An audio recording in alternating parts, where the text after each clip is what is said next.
Hello दोस्तों, आप लोग कैसे हैं। मैं क्लास 9th का बायोलॉजी का क्वेश्चन लेकर आया हूँ जो 4th चैप्टर के हैं। तो आप लोग इसे देखें, समझें। सबसे पहले आपको यहाँ पे लिखा होगा, सबसे पहले आप लोग यहाँ पे देख रहे हैं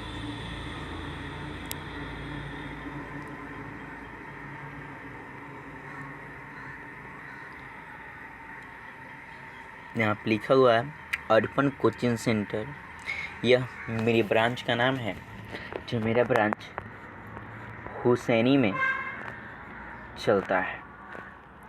तो सबसे पहले हुसैनी में चलता है, तो मैं एक टीचर भी हूँ जो कि मेरा कोचिंग है।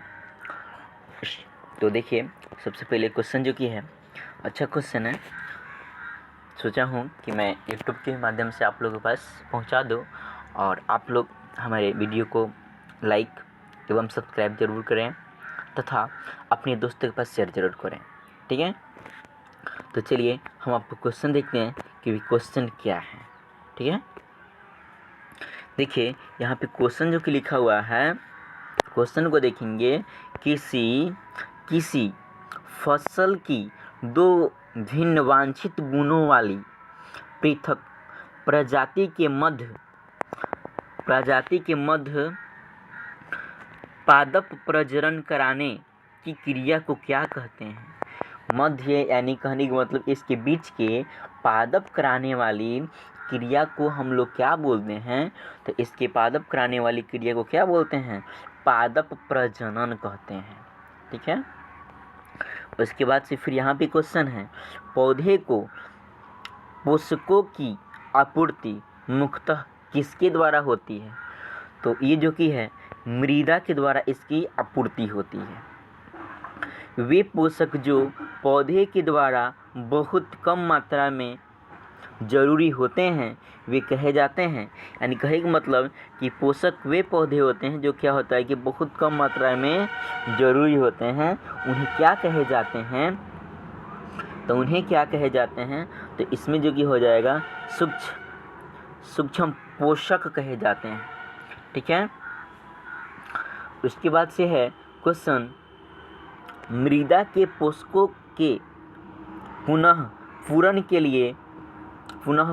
लिए किसका अनुप्रयोग किया जाता है। यानी कि पुनः पूरण के लिए किसका उपयोग किया जाता है। कहने का मतलब यहाँ आप देख रहे हैं इनमें क और ख लिखा हुआ है, क और ख दोनों। कहने का मतलब कि प्राकृतिक उर्वरक एवं रासायनिक उर्वरक के नाम से बताया जाता है, हम लोग जानते हैं। ठीक है, फिर इसके आगे चल रहे हैं। अब 8वां नंबर क्वेश्चन है। 8वां नंबर क्वेश्चन हम लोग देखेंगे। 8वां नंबर क्वेश्चन आप लोग देखिए, स्क्रीन पे है।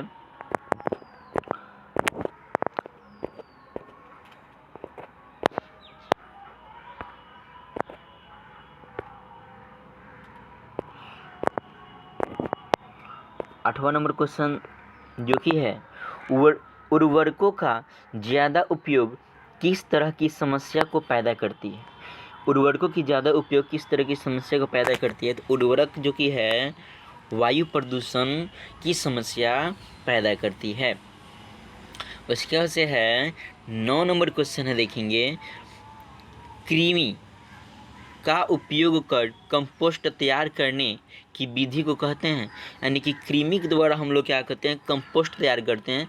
यह विधि कौन सी विधि कहलाती है, तो इस विधि के हम लोग नाम जानेंगे, यानी कि कृमि कंपोस्ट कहलाती है, जो कि ग नंबर ऑप्शन सही है।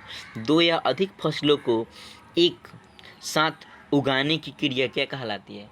जब हम लोग देखते हैं कभी कभी हमारे गांव में भी एक साथ 2 या 3 फसल उगाए जाते हैं, जैसे तोरी के साथ सरसों भी, तोरी के साथ तीसी भी, या मक्का के साथ हम लोग क्या करते हैं, मक्का के साथ हम लोग क्या करते हैं, आलू, मूली, ठीक है, ये सब को भी उगाते हैं। यानी कि एक से भी ज़्यादा हम लोग फसल करते हैं। कभी कभी देखिएगा गेहूं में ये सब रोप दिए जाते हैं। मक्का जो कि मक्का के साथ साथ देखिएगा आरी आरी से जो कि उसके अगल बगल से जो कि किनारे से जनेरा गिरा देते हैं, या उसमें जो कि होता है अन्न भी, खीरा या और सब ये रोप दिया जाता है। ठीक है, तो ये क्या होता है, एक से अधिक जो कि फसल किए जाते हैं, उस फसल को हम लोग क्या बोलते हैं, तो उस फसल को हम लोग मिश्रित फसल उत्पादन कहते हैं। मिश्रित मतलब कि सब उसमें मिला जुला कर बोते हैं, उसको मिश्रित फसल उत्पादन कहते हैं। देखते हैं 11 नंबर। अब 11 नंबर है, देखेंगे आप, दो या अधिक फसलों को एक भूमि पर निश्चित कतार में उगाने की क्रिया क्या कही जाती है। यानी कि कहने का मतलब कि इसे निश्चित कतार में उगाने की क्रिया क्या कही जाती है।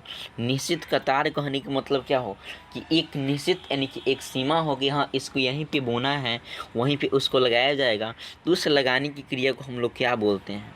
ठीक है, तो उसके बारे में यहाँ पे क्या कह रहा है, हमसे बता रहा है कि निश्चित सीमा को हम लोग क्या बोलते हैं, उस कतार को हम लोग क्या कहते हैं। तो ऑप्शन है, आप लोग देखिएगा, मिश्रित खेती, अमिश्रित खेती, मिश्रित फसल उत्पादन लिखा हुआ है, फसल चक्रण लिखा है, अंतर फसल उत्पादन लिखा है। ठीक है, इन चारों में से जो क्या करना है, हम लोग को देखना है कि कौन सा सत्य है, यानी कि क्या कहलाता है। घ नंबर ऑप्शन जो कि सही होगा, अंतर फसल उत्पादन कहा जाता है। उसके बाद से है 12 नंबर क्वेश्चन है। 12 नंबर क्वेश्चन को देखेंगे, एक दलहन फसल को लगाने से खेती में किस तरह की पूर्ति की जाती है, चाहे किस तरह की पूर्ति होती है। कहने का मतलब कि दलहन फसल लगाने में खेतों में किस तरह की तत्व की पूर्ति की जाती है। यानी कि जब हम लोग खेत में दाल वाला फसल, जैसे कि हो गया अरहर हो गया, मसूर हो गया, मटर हो गया, केराव हो गया, ठीक है, मूंग हो गया, तो वह किस प्रकार की आपूर्ति को पूरा करता है। ठीक है, तो इसके बारे में देखेंगे, जो कि इसमें नाइट्रेट लिखा हुआ है, नाइट्रेट की आपूर्ति को क्या करता है, पूरा करता है। फिर इसके बाद में हम लोग 13 नंबर क्वेश्चन देख रहे हैं। 13 नंबर क्वेश्चन देखेंगे। अब देखिएगा यहाँ पे 13 नंबर जो कि ऑप्शन बताए जा रहे हैं, देखेंगे, फसलों के साथ उगाए जाने वाली वांछित फसल कहते हैं। यानी कि फसल के साथ में उगाए जाने वाली वांछित फसल क्या कहलाती है, यानी कि घास कहलाती है। फसल तो उगता ही है, लेकिन उसके साथ में क्या होता है, घास भी उग जाते हैं। उस घास को वांछित फसल के नाम से जानते हैं। उसके बाद से लिखा है 14 नंबर जो कि क्वेश्चन दिख रहे हैं, सुरक्षित लिखा हुआ है कि सुरक्षित भंडारण हेतु खाद्यान्नों में नमी की प्रतिशत मात्रा कितनी होनी चाहिए। कहने का मतलब सुरक्षित भंडारण हेतु खाद्यान्न में नमी की प्रतिशत मात्रा कितनी होनी चाहिए, तो इसके बारे में देख लिया जाए।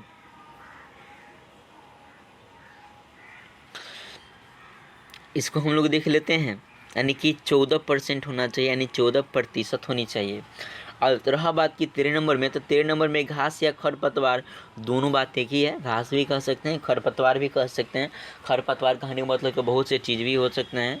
ठीक है, जंगली पौधे तो नहीं हो सकते, अन्य फसल नहीं हो सकते हैं। यहाँ पे लिखा हुआ है धान्य फसल, यानी कि ये तो नहीं हो सकता है, ये तो जो कि क्लियर है कि ये दोनों नहीं हो सकते हैं, यानी कि ख और क ही हो सकते हैं, इतने तो क्लियर है, दोनों ही हो सकते हैं। परीक्षा में दिएगा, अगर देखिएगा कि अगर ए है तो जो कि क्या कीजिएगा, उस पर खरपतवार पे ही ज़्यादा मारिएगा, ज़्यादा बेटर खरपतवार ही होगा, क्योंकि घास के अंतर्गत ही खरपतवार आते हैं। उसके बाद से 14 नंबर का कुछ ऑप्शन जो कि हम लोग सही है, 14 नंबर का ऑप्शन जो कि है क सही है, 14% से कम, यानी कि जानते हैं 14 तो 14 से कम है। ठीक है, देखिए अब हम लोग देखेंगे 15 नंबर। पीड़कों को नष्ट करने के लिए वाष्पशील रसायनों के उपयोग को कहते हैं। इसको वाष्पशील रसायन के उपयोग को हम लोग क्या बोलते हैं, ठीक है, इसके बारे में बताया जा रहा है। तो हम लोग देखेंगे इसमें क्या है, घूमन कहते हैं, ठीक है, जिसका उपयोग हम लोग करते हैं, ठीक है। तो चलिए मिलते हैं नेक्स्ट वीडियो में। Best of luck.